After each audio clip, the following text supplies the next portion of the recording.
Ini. Wow, ya kak. Ese yo.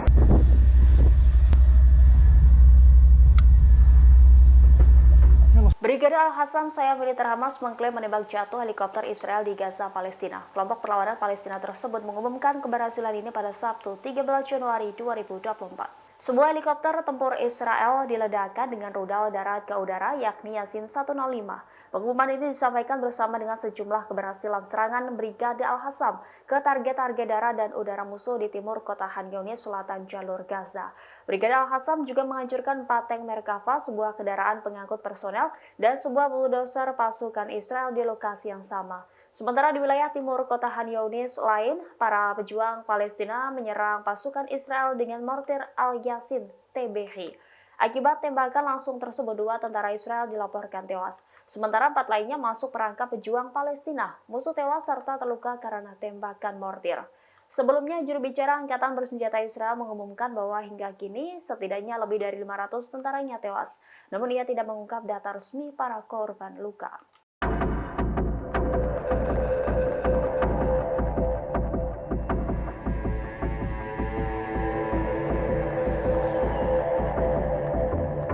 Pemerintah Prancis secara terang-terangan menolak gabung dengan Amerika Serikat dan Inggris yang menyerang Angkatan Bersenjata Yaman. Meski menjadi anggota koalisi maritim bentukan Amerika Serikat di Laut Merah, namun Prancis memiliki alasan tersendiri menolak ikut menyerang Houthi Yaman. Al-Mayadin melaporkan pada Sabtu 13 Januari, pemerintah Prancis menolak menandatangani pernyataan terkait dukungan serangan ke Yaman. Alasan penolakan bergabung dengan Amerika Serikat dan Inggris karena ingin melindungi pelayaran kapal-kapal di Laut Merah. Tidak sendirian, sejumlah negara juga menolak memberikan dukungan militer atau politik atas serangan ini, yakni Italia dan Spanyol. Prancis lebih memilih berfokus pada upaya diplomatik untuk meredakan ketegangan antara Hizbullah dan Israel. Prancis juga mengaku khawatir dengan serangan ke Yaman dan menganggap partisipasi dalam serangan ini akan membahayakan instrumen tekanan Paris. Perdana Menteri Italia Giorgia Meloni menegaskan bahwa meskipun permintaan telah dibuat, hal itu memerlukan perdebatan di parlemen untuk mendapatkan izin militer. Di sisi lain, Spanyol di bawah pemerintahan sayap kiri Perdana Menteri Pedro Sanchez tidak memiliki rencana untuk bergabung dengan misi apapun dalam menggagalkan operasi Yaman di Laut Merah. Pemerintah Spanyol seperti menjauhkan diri dari pendekatan Washington menghindari keterlibatan dalam unjuk kekuatan.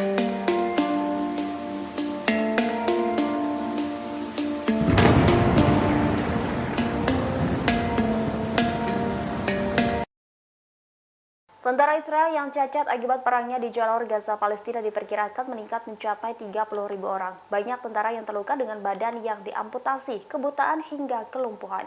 Situs berita Israel Wala melaporkan bahwa sejak awal perang 4.000 tentara Israel telah dinonaktifkan karena mengalami cacat. Para prajurit ini dibayar oleh otoritas Israel dan menerima perawatan tanpa perlu membuktikan bahwa mereka luka dalam perang di Gaza. Saat ini pihak berwenang Israel sedang mempersiapkan diri untuk menerima sejumlah besar tentara penyandang disabilitas yang membutuhkan rehabilitasi ekstensif. Jumlah tersebut diperkirakan akan meningkat mencapai 30.000 personel. Hal ini mengalami peningkatan sebanyak 40% dari angka saat ini. Situs berita tersebut mengungkapkan jumlah tentara Israel yang menjadi cacat diperkirakan masih akan bertambah mengingat pertempuran masih berlangsung di Gaza. Disebut militer pendudukan menyembunyikan data tentara yang terluka dari publik. Militer khawatir jika dipublikasi akan menurunkan moralnya. Idan Kaliman, Ketua Organisasi Militer Israel untuk Israel Penyandang Disabilitas, mengatakan belum pernah bertemu dengan orang-orang yang terluka parah sebanyak ini. Ia mengaku ada banyak tentara yang terluka dengan badan yang diamputasi, kebutaan hingga kelumpuhan.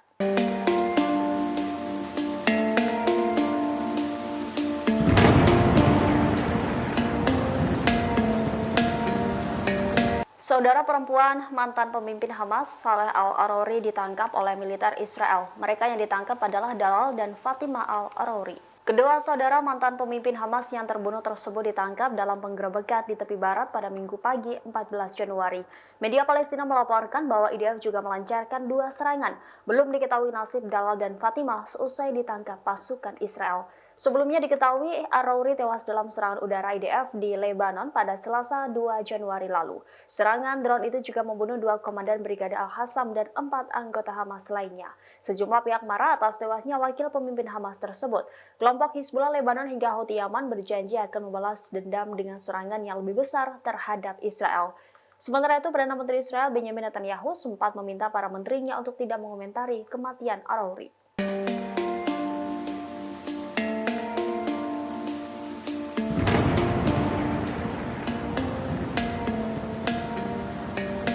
Perdana Menteri Israel Benjamin Netanyahu sesumbar dengan mengklaim tidak ada satupun orang yang akan bisa menghentikan perang militernya melawan Hamas di jalur Gaza Palestina, termasuk Mahkamah Internasional atau ICJ yang saat ini mengadili kasus genosida Israel.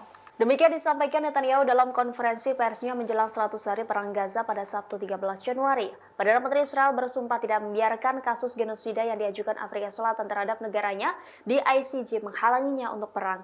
Bahkan ia menyebut tidak ada siapapun yang akan menghentikan Israel termasuk ICJ dan poros perlawanan Palestina. Ia mengatakan ICJ tidak akan menghalangi Israel sampai kemenangan penuh tercapai di jalur Gaza, yakni melenyapkan Hamas dan membebaskan sandera yang ditahan. Kemudian ia mengatakan Israel akan meningkatkan anggaran militer untuk kebutuhan di tahun-tahun mendatang. Diketahui Israel saat ini sedang menghadapi sidang mengenai dugaan genosida di jalur Gaza. Sidang ini dimulai pada Kamis 11 Januari di ICJ di Den Haag, Belanda. Afrika Selatan selaku penggugat menyatakan Israel telah terlibat dalam tindakan genosida mengerikan terhadap rakyat di Gaza, Palestina. Download Tribun X sekarang, menghadirkan lokal menjadi Indonesia.